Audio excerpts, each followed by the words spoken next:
Hello friends, welcome to the my study channel express academy पर आपका स्वागत है। मेरे प्यारे बच्चों, आज के इस क्लास में सीखेंगे class 10th Bihar board matric परीक्षा 2026 में आने वाले जो प्रश्न हैं उसी के बारे में आज हम चर्चा करने वाले हैं।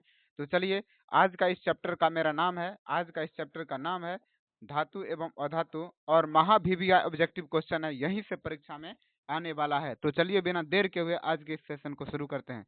पहला प्रश्न कहता है, अमलगम एक मिश्र धातु है जिसमें एक धातु हमेशा रहता है, कौन सा? पारा। अगला प्रश्न इसी में कहता है, निम्नलिखित में से कौन सा ऑक्सीजन से संयोग नहीं करता है? तो ऑक्सीजन से संयोग नहीं करने वाला कौन सा पदार्थ है, यानी कौन सा तत्व है? यानी गोल्ड, यानी सोना। अगला प्रश्न कहता है, इनमें से कौन विद्युत का सुचालक है? विद्युत का सर्वोत्तम सुचालक कौन सा है? यानी एजी। एजी एजी क्या है? एजी। अगला प्रश्न कहता है कि बॉक्साइट निम्नलिखित में से किस धातु का मुख्य अयस्क है? तो एल्युमिनियम का मुख्य अयस्क क्या है? बॉक्साइट है। अगला प्रश्न कहता है, निम्न में से कौन उपधातु है? उपधातु कौन सा है? Sb। क्या है? उपधातु Sb। अगला प्रश्न कहता है कि शुद्ध सोना को व्यक्त किया जाता है कैरेट में, यानी कितना कैरेट का? 24 कैरेट का। अगला प्रश्न 7 नंबर कहता है, पीतल क्या है? पीतल एक मिश्र धातु है। ये सब महावीवीआई क्वेश्चन है, महावीवीआई क्वेश्चन है, यहीं से परीक्षा में आने वाला है। अगला प्रश्न कहता है कि लिथियम में यानी किसे चाकू की सहायता से काटा जाता है? तो लिथियम यानी सोडियम पोटेशियम लिथियम ऐसा धातु है जिसको हम चाकू की सहायता से काट सकते हैं। अगला प्रश्न कहता है, इनमें से कौन एक आयनिक यौगिक है? तो CaCl2 महावीवीआई क्वेश्चन है, यहीं से एग्जाम में आने वाला है। अगला प्रश्न कहता है कि निम्न में से कौन अधातु है? अधातु क्या है? अधातु कौन? कार्बन एक प्रकार का अधातु है। कार्बन क्या एक प्रकार का अधातु है। आगे दिया गया, सक्रियता श्रेणी में हाइड्रोजन के ऊपर के धातु अम्ल यानी अम्लों से अभिक्रिया करके हाइड्रोजन गैस बनाते हैं। क्या बनाते हैं? अम्ल से अभिक्रिया करके हाइड्रोजन गैस बनाते हैं। आगे कहता है कि उच्च विद्युत ऋणात्मकता के कारण धातु के परमाणु बनाते हैं। क्या बनाते हैं? धन आयन बनाते हैं। आगे कहता है, धातु के ऑक्साइड समानता होते हैं। धातु के ऑक्साइड जो होते हैं क्षारीय होता है और अधातु का ऑक्साइड क्या होता है? अम्लीय होता है। आगे प्रश्न कहता है कि अयस्क में चुंबकीय अशुद्धि को दूर करने के लिए जो विधि का प्रयोग किया जाता है वो विधि का नाम है चुंबकीय पृथक्करण विधि। आगे कहता है प्रश्न नंबर 15, सल्फाइड अयस्कों का सांद्रण किससे किया जाता है? फेन प्लवन विधि से किया जाता है। यानी जो हम बता रहे हैं इसी में से एग्जाम में आएगा तो आएगा।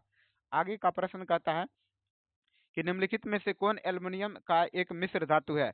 मैग्लेनिन। क्या है? मैग्लेनियम एल्युमिनियम का एक मिश्र धातु है।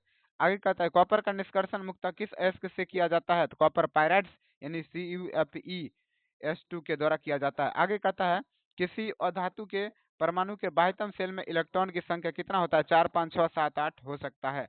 आगे कहता है कि साधारण गंधक किस आयनिक यौगिक के रूप में यानी आणविक रूप में पाया जाता है? तो S8 के रूप में पाया जाता है।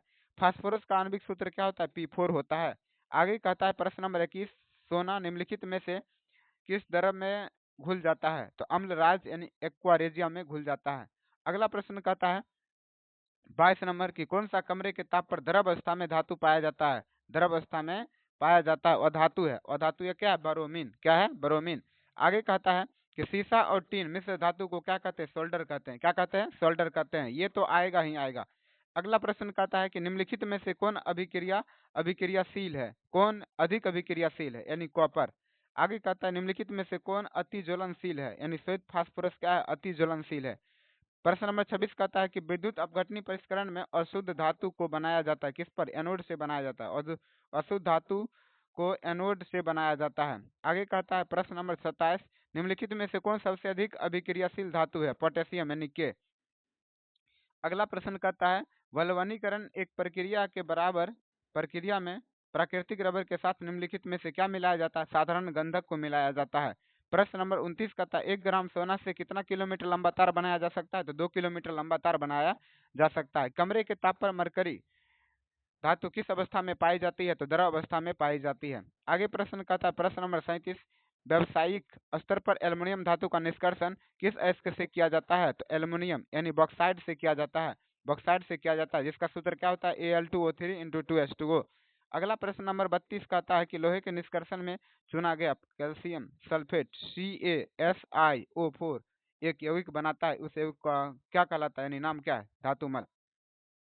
आगे कहता है, किसी तत्व के गुणधर्म दो या दो से अधिक विभिन्न रूपों में प्रस्तुतिकरण तत्व तत्व की क्या कहलाती है? अपरूपता कहलाती है। क्या कहलाती है? अपरूपता कहलाती है। अगला प्रश्न कहता है, देखिए, यदि आप लोग कभी भी नहीं पढ़े हैं, किसी भी चैनल से पढ़िए, लेकिन पढ़िए जरूर, क्योंकि रिजल्ट आपको हासिल करना है। देखिए, अगला प्रश्न कहता है कि धातुओं की प्रकृति क्या होती है? विद्युत धनात्मक होती है। अगला प्रश्न कहता है कि लोहा एवं इस्पात को जंग से सुरक्षित रखने के लिए उन पर किस धातु की पतली परत चढ़ाई जाती है? तो जिंक की पतली परत चढ़ाई जाती है। और इस परत को चढ़ाने की प्रक्रिया को गलवेनीकरण या गलवेनाइजेशन कहा जाता है।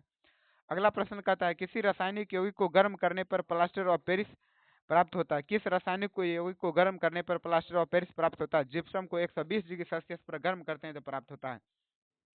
अभिक्रियाशील में कौन सा क्रम सही है? यानी इसमें ऑप्शन नंबर सी हो जाएगा, सबसे अधिक अभिक्रियाशील Mg, इसके बाद Al, इसके बाद Zn, इसके बाद Fe।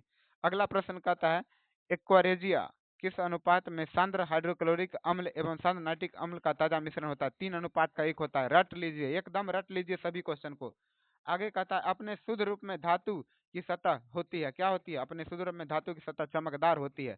अगला प्रश्न कहता है, धातु का पतले तार के रूप में खींचने की क्षमता को क्या कहते हैं? तन्यता कहते हैं। क्या कहते हैं? तन्यता कहते हैं, तन्यता। अगला प्रश्न कहता है कि कुछ धातुओं को पीटकर पतली चादर के रूप में बनाया जाता है, इस गुणधर्म को क्या कहते हैं? आघातवर्धना, आघातवर्धता कहते हैं। क्या कहते हैं? आघातवर्धता कहते हैं। अगला प्रश्न कहता है कि जो धातु कठोर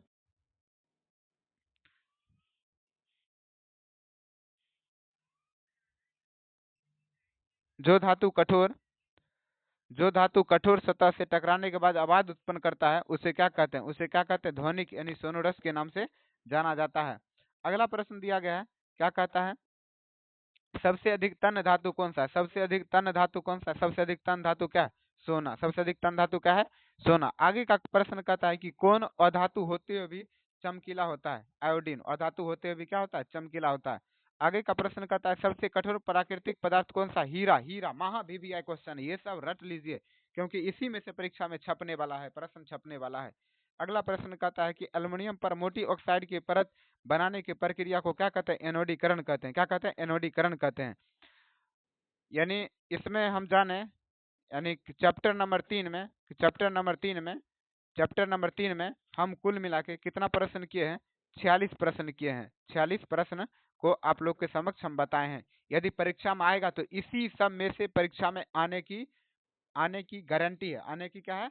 गारंटी है। इसलिए आप लोग मेरे चैनल पर बने रहिए, और ताकि आप लोग को किसी भी विषय में समस्या ना उत्पन्न हो। और आपको वीडियो कैसा लगता है अपने कमेंट बॉक्स में अपना राय दें। वीडियो देखने के लिए आपको बहुत बहुत धन्यवाद।